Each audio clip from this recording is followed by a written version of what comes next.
Hello and welcome to another Wizard Wenzel YGO video. In this video, we're going to be talking about Primite. Why are these cards cool? Two reasons. One, they're going to be really cool for Blue Eyes when that comes out in February, and I'm really excited to play it. I've seen it in numerous OCG lists that have topped events, so I'm sure it's going to translate over here as being a useful engine in that deck. The second one is that you can play it in decks right now. The one I want to show off the most is Dragon Link. You know, I'm kind of the Dragon Link guy, not going to say the Dragon Link guy. There's definitely some more prolific people who have had better results at events with it than me. But skipping over that, I'm going to show off what the cards are, which ones are relevant to Dragon Link, which ones aren't. I'm going to show off sort of like the sample combos and like interruptions that these cards allow you to do. And lastly, I'm going to show you a sample deck list. So first off, go over the cards. We have the heart and soul of this engine, Primite Lordly Load, which when activated, you add a Primite card from deck to hand, which is mandatory search, so you can only activate it if you have one left in deck, like a Primite card. You declare a normal monster name, summon that normal monster from your hand, deck, or graveyard in defense position, but that turn, you can't use the effects of special summon monsters on the field. So that applies even if you've used something on the field previously, you wouldn't be able to activate Lordly Load to summon from hand, deck, or graveyard. And then it does an attack boost thing that doesn't really matter, it's not going to come up. Next, we have Primite Roar, the only other relevant Primite card to the Dragon Link build that we're going to be showing off today. You pay 2,000 life points, declare a normal monster name, declare a normal monster, and Primite monsters you control can't be destroyed by battle until the end of the opponent's turn. And then if you control no monsters, you get to summon one declared monster from your deck in defense position. If your opponent normal summons a monster, you can banish it from your graveyard, target a normal monster you control or in your graveyard, banish one monster from the field with less attack than that monster. So that means that the normal monster that we choose to play, we want it to have the most attack we can so that you can hit like a variety of normal summons, or if your opponent special summons something first and normal summons later, use Primite Roar and not be forced to banish the normal summon. Drill Beam, you need to have a Primite card in your hand or a normal monster, except Drill Beam, but if you control normal monster or 5 or higher Primite, you can do it without revealing to target a face-up card on the field and negate its effects, and if you do, banish it.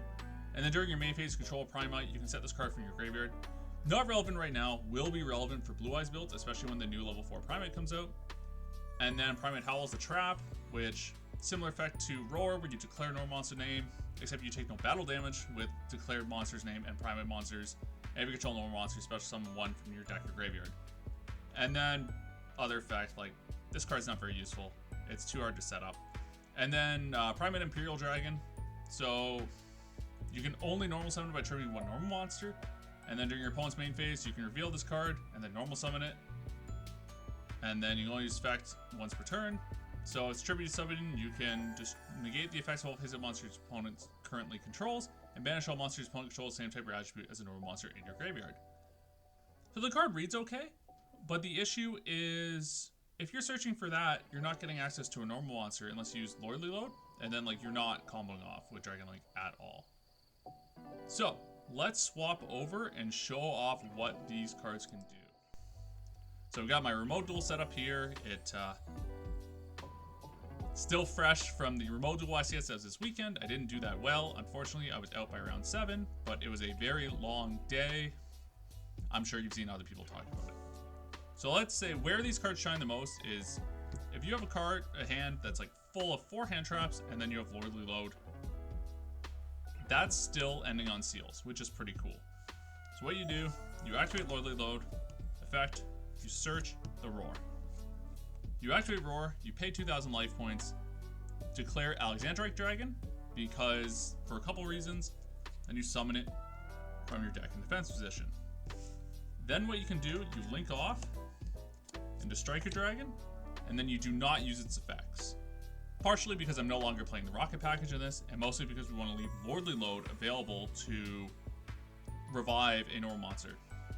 So Lordly Load effect, declare Alexandrite Dragon again, summon it back, link 2, Chromatic Seal Heavenly Spheres, and then what that has is that one card now has led to us having 2 interruptions, at least depending on what you summon on Chromatic Seal, because you have the Chromatic Seal, as well you have the Primite Roar ready to go in graveyard, targeting Alexandrite Dragon, which has 2,000 attack, to banish when your opponent normal summons. Alexandrite Dragon is also very useful because it's a light level 4, so that makes access to Chaos Angel a lot easier. So we're going to go over sample deck list super quick. This is not like a deck that's going to top a YCS or maybe even a regional depending, but it is something I've had fun playing around with at locals or just practicing online with some friends through remote duels. So, normal monster we're playing Alexandrite Dragon. I explained it before, it's a 4 light. I've tried out Labradorite Dragon because it's a 6 dark dragon as well, which means you can tribute it for summoning Bestial Rebellion, but I stuck with this because of the play I showed off earlier, as well as the access to Chaos Angel that it gives with any Bestial access. Next, 3 Lordly Load and 1 Roar. You could play around with like 2 Roar, 2 Lordly Load, but like regardless, I think you essentially have 4 ways to your normal summon plus an interruption, or sorry, your normal monster plus an interruption. So as long as you draw that, you want to play a deck count higher than 40, so I'm playing 45 just to minimize the chances that you draw the normal monster as well. Next, we got the Red Eyes package. So we got 3 black metals, Red MD, Red Eyes Black Full Metal Dragon, and the Max Metal Morph. So we have an Omni Negate again. So I dropped the Rocket package because ever since we lost Borreload Savage, like the best it was doing is summoning Dispatter, which, don't get me wrong, Dispatter is a fantastic card. It's just not really what we need in the format right now anymore. So Full Metal does everything so well, especially when it's equipped with Max Metal Morph. It can't be destroyed or targeted by monster or spell effects. Really tricky for decks to out. Like the decks that have outs of this are like Rescue Ace because they have the trap that destroys, for example. So Rise package is fantastic. Next we have Chaos Dragon package, so 3 Seifert, the White Dragon, and the Black Dragon. We're not playing Levianeer because, just especially with 1 Magnamon, ever since it got limited last year, like Levianeer's been felt like a bit of a brick, and like it's not really an extender anymore, unfortunately. Then we got our Bestial package, so 3 Bestial Lubellion, 1 Magnamon, 2 Durosworm, 3 Sarnier, and 1 Baldrake. So we're kind of like 50-50 in the format where Bestials are kind of good as hand traps depending on what you're playing against, but they're not as good as they've been in previous formats.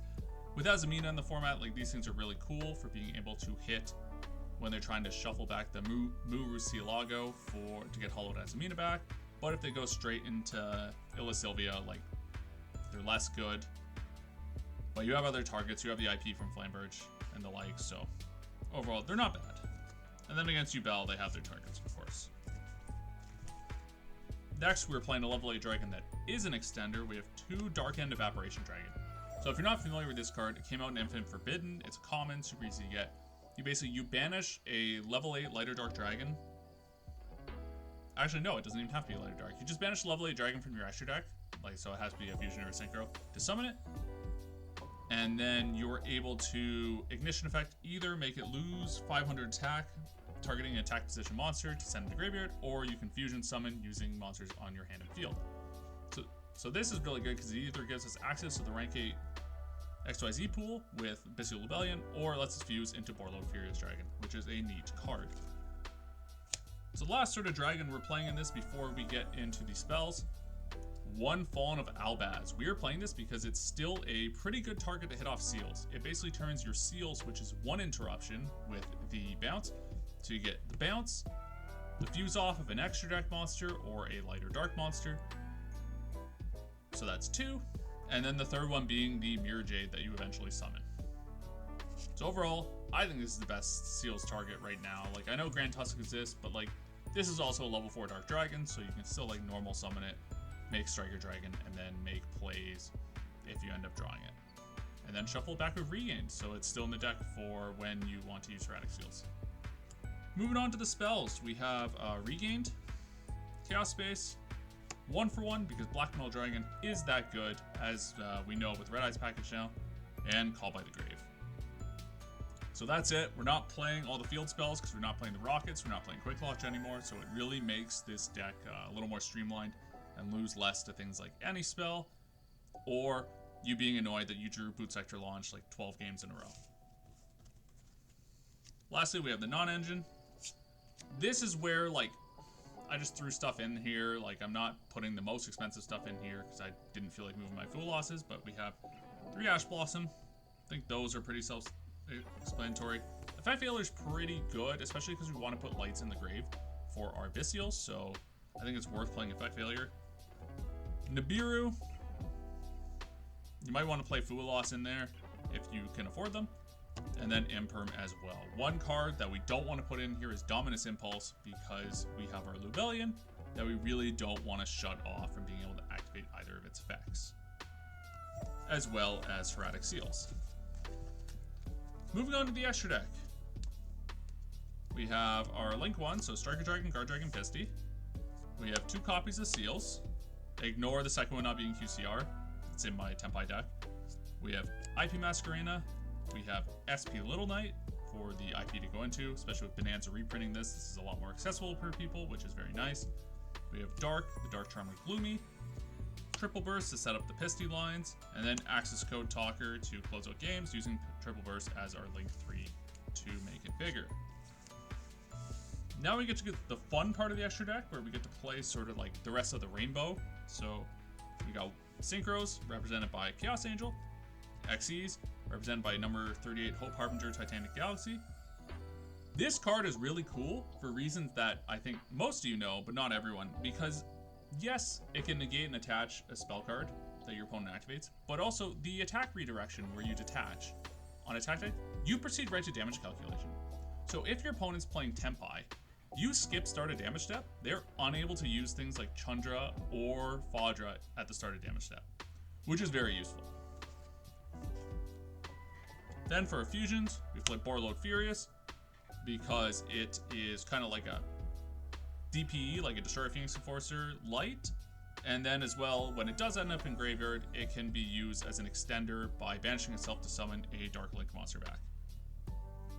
Then we have the Abadge package, so Albion, Lubellion, and Mirror Jade.